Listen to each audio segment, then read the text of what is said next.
Nitong mga nakalipas na araw po, attorney, naririnig natin lalo na sa side po ng prosecution yung mga nais nila na mangyari dito po sa pagmamarka ng mga dokumento, no? Meron silang mga sinasabi na parang natatanong yata kung bakit parehos sila ng mga dokumentong ginagamit, tapos bakit hindi na lang ipagsabay yung pagmamarka nito, bakit kailangan pa ng separate. Meron din silang gusto na dapat gawin ng depensa, parang gusto na nila na sila na lang magdesisyon po. Pero sa regular po na ganito pong proseso, ano po yung mga patakaran ukol po dito, attorney? Well, if we will follow the traditional pre-trial proceedings in courtrooms, kasi itong pre-trial proceeding, hindi ito normal in an impeachment case. Though I must submit that during the time of the Estrada impeachment, there was a pre-trial hearing. But in the case of Chief Justice Corona in 2012, wala pong pre-trial hearing.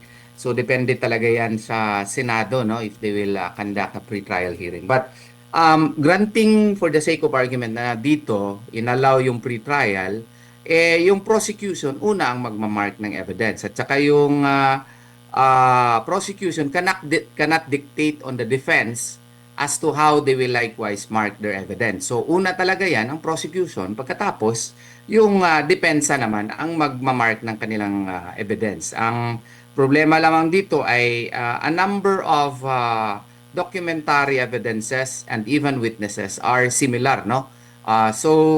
Pero just because there are a number of documents which are likewise the documents for the defense, does not mean that the prosecution can now dictate upon the defense as to when should it mark. The defense can mark their evidences after the marking of the prosecution shall have been finished. Yan po ang ordinary rules po dyan sa korte na pre-trial na ginagawa. Meron pong nabanggit yung sa depensa na may pagkakataon na sinasabing same daw yung dokumento pero may missing na pahina doon sa prosecution, sa kanila kompleto.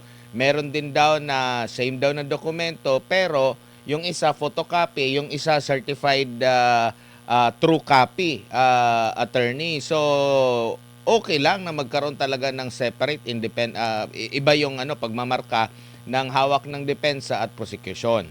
Yes, yes. Wala talaga sa rules yan na ang prosecution na ngayon ang magde-determine kung kailan mag-mark yung defense. The prosecution cannot dictate upon the defense, the other side, as to when it will mark, no? Kasi una talaga yung prosecution, and this is made more important, more relevant in the light of the fact na yun nga may mga exhibits yung prosecution na wala naman marka pala yung likod. At saka yung iba, certified true copies. Ang iba, hindi certified. Photocopies lang. So, with more reason that the defense should be given the chance to observe first insofar as the evidences marked by the prosecution is concerned. Kasi, ang rule kasi dito, yung prosecution has the burden of proof. No? Has the burden of proof. So, the defense has the right to look at the evidences being marked first by the prosecution. And the prosecution cannot dictate the defense as to what to do and when to do it. that's the right being enjoyed by the defense. Kaya nga kami, most of the time, lawyer kami na akusado in criminal cases, no? Or even in administrative cases, tingnan muna namin kung yung mga ebidensya na ba nila na minamark, would it be sufficient to, find in civil cases preponderance of evidence? Kasi baka kung hindi makaabot ng preponderance of evidence doon, so we have the right to determine also which of the documents we are going to mark, no? Yan ang yan ang proceeding, yan ang ginagawa natin in ordinary proceedings, and I cannot see why that cannot be followed also in impeachment cases. Opo, normal lang din po ba na halimbawa during pretrial pa nga meron ng puna itong prosecution, no? Patungkol nga dito sa kalaban nila sa depensa, meron pa silang pagsasabing tunog lata, meron pa silang mga puna bakit hindi daw humarap ng personal ang pangalawang pangulo. Sinasabi nilang may mga mali na ginawa ang depensa or sa panig ng pangalawang pangulo. Hindi po ba kung sa totoong buhay, kung nakikita mo ang kalaban mo'y gumagawa ng mali, hayaan mo lang? Ano ba ang tingin mo dito, attorney? Parang ang sa tingin ko lang they are playing with the people, with the pulse of the people. They want to make it appear na malakas yung kaso nila at yung depensa ay mahina. Nakakalimutan nila na sila ang may burden of proof. Sila ang nang-aakusa, kinakailangan talaga na sila yung mag properly mark ng evidence because they have the burden of proof. So yung mga tunog lata na mga atake nila, that's I think improper and I think uncalled for likewise. Kasi the defense only has to mark evidences which it feels is enough for them to disprove the charge. No? Yun lang yun kasi wala namang obligasyon yung depensa to actually prove the innocence of the of the respondent. It is the burden on the part of the prosecution to prove the guilt, no? Or dito na nakomit nila yung crime. Kung hindi nakomit, ordinarily sa korte, meron pa ngang pwede pa nga kaming mag-file ng demurrer to the evidence in ordinary civil cases, no? And even in criminal cases. So, it is a matter of strategy on the part of the defense na titingnan nila, wala naman kaming burden dito. Kayo man ang burden. So, tingnan muna namin kung ano yung mga ebidensya na minamark ninyo. Kasi kung sa tingin namin, hindi naman enough yun, wag nyo kaming sisihin. Kasi burden nyo yan trabaho nyo yan na i-prove yung mga paratang ninyo. And to comment that the defense is tunog lata is uncalled for and improper also. Dapat stick lang sila kung ano yung mga ebidensya na wag na yung mga side comments. Sir, marami Yes, po sir. ang mga nagsasabi at nagtataka doon sa pahayag na pwede raw ang surprise witness sa impeachment trial na mismo. Di ba po yan ang sinusolve ngayon sa pre-trial conference? Yes, actually, yung surprise witnesses, once there is already a pre-trial order, I believe that the impeachment court will issue a pre-trial order. In law, when I teach my students, no, para maintindihan, once there is already a pre-trial order, it becomes the Bible of the case. So if it is the Bible of the case, it defines the parameters upon which the case shall be tried by the court. In this case, the impeachment court. Now, if there are witnesses that are not included there, as a general rule, hindi ka pwede mag-present ng surprise witnesses. Katakot-takot na debate yan ang mangyayari niyan, no? Kasi nga po, lahat ng mga witnesses mo i-identify mo na doon sa pre-trial proper at saka kinakailangan na kinakailangan na nandun sa lahat ng mga lahat ng mga armamento mo nandun nakasaad na sa pre-trial order except lang kung may express reservation ka. And under the rules, even ordinary rules now, no, of court, the reservation should be specific. It should be specific in the sense that there should be identification of who shall be that witness and the nature of his testimony. And as a matter of fact, if it is documentary evidence, you should describe it in advance. It is just that during the pre-trial, it was not with you, but you have to describe it with specificity. Yan yung requirement na ngayon po sa ating rules of court insofar as documentary evidences are concerned and witnesses are concerned. Pero kung itutuloy yun, sir, yung surprise witness, quote-unquote, ano yun? Magandang halimbawa ba yun sa mga nag-aaral ngayon ng abogacya, yung kumukuha ngayon ng abogacya? Mahirapan na tayo magturo niyan sa law school niyan. Meron nga ako nakita sa Facebook, I don't know if it is true, na ipapa-present daw nila yung sheriff daw na allegedly nabugbog VP Sara at the time when she was mayor. You know, I could never forget that case because at that time, I was governor of the Integrated Bar of the Philippines for Eastern Mindanao. And I think the what you call this, the yung mga media, mass media noon, nag-file ng disbarment case against VP Sara, then Mayor Sara Duterte. Yung mga taktik na yan, dapat hindi na yan i-allow, no? Hindi talaga yan i-allow. Kasi in the first place, ang impeachment complaint here is based on the third impeachment complaint as well as the fourth impeachment complaint. The so-called third Sabalya complaint and the fourth Cabrera complaint. In the Sabalya as well as the Cabrera complaint, walang nakasaad doon about niyang, I don't know kung totoo ba yung pinapatawag nila yung sheriff, no? Surprise witnesses nga are, as a general rule, disallowed unless lang if you can provide compelling reason, no, in the interest of justice, na ma-prove mo yan doon sa korte na mismo. But whatever may be the ruling of the court may open the door on the part of the defense to question it before the Supreme Court, and in this case, in the impeachment, kasi grave abuse of discretion amounting to lack or excess of jurisdiction. Due process requires that during the pre-trial proper, any and all evidences have to be stated, not only stated, it has to be marked in evidence so that there will be no surprises. Yun po. Opo, din ito pong tax records ni VP at ni second gentleman, Manscarpio. Ano, pakipaliwanag nga po ito, sir, batay po sa batas at sa pag-aaral po nito, to be allowed sa impeachment, sa isang Senate impeachment court?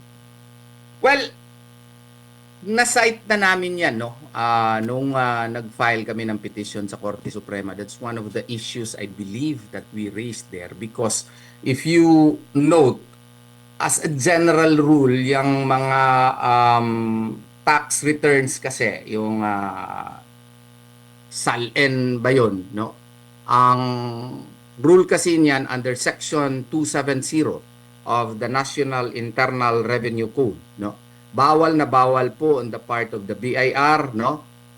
To divulge to any person, no? Or makes known or any other manner may be provided by law information regarding the business, income, or estate of any taxpayer, no? May exception lang dyan, yung Section 20A, no? Yung Section 20A, no? Nakasaad dyan, the Commissioner shall, upon request of Congress and in aid of legislation, furnish its appropriate committee pertinent information, including but not limited to industry audits, collection performance data, status reports in criminal actions, no? Etc. etc. Pero ang nakasaad kasi dito, that Congress must be in session and in aid of legislation. Impeachment ito eh. So it does not fall under the exception provided under Section 20A of the National Internal Revenue Code. So medyo delikado po yan. Ang BIR niyan, kung i-disclose nila yan, baka magkaroon ng what you call this, ng liability. At saka, well, they may use as a reason, hindi naman yung BIR yung nag-o-open no? But nevertheless, the spirit of the law is such that it is still covered by confidentiality rule, and it is my humble submission that such cannot be allowed because another reason also can be provided. Nowhere in the Cabrera complaint as well as in the Sabalya complaint did Sabalya or Cabrera specify, no, the SALN which are questionable, no? So, since it is not, no ultimate facts was properly pleaded in the Sabalya complaint as well as in the Cabrera complaint, then it cannot be used in evidence in any proceeding, much more impeachment proceeding. Yan po ang aking humble stand on the matter. Opo, dito naman po sa isa po sa mga pinagtatalunan ngayon, yung issue po sa presiding officer sa impeachment court. Anong mas makapangyarihan din? Ang Senado to write or to amend the Constitution o yung nakasaad mismo sa 1987 Constitution na ang presiding officer po sa impeachment ay ang Senate President? Yeah, doon tayo kung anong nakasaad po sa konstitusyon po natin, no? Kasi yan is the prime law of the land, no? So, hindi po yan masasubject to amendment by Senate rules, no? Kaya nga po, kinakailangan na sana naman let us stick to the rule of law. Huwag natin bagu-baguhin yung hindi po nakasaad sa ating saligang batas or sa ating konstitusyon. Opo, lalo pa attorney, alam mo naman, mas nagiging ano ngayon, Dean, ang masang Pilipinos, mas nagiging interesado sa mga usapin ng batas dahil po batas po ang mga issue ngayon sa impeachment, the VP, yung Senate leadership issue, at itong mga bagay-bagay na may kaugnayan po kay former President Rodrigo Duterte. Batas po itong lahat. Oo Dean. nga eh. Kaya nga, inaanyayahan ko yung mga gustong mag-aral ng batas. Dito na tayo sa JMC Law School. Malapit na po kaming mag-open, no? You know, it really helps if you know the law, you have training, law training, no? So that you can contribute more proactively and more intelligently in the national discussion.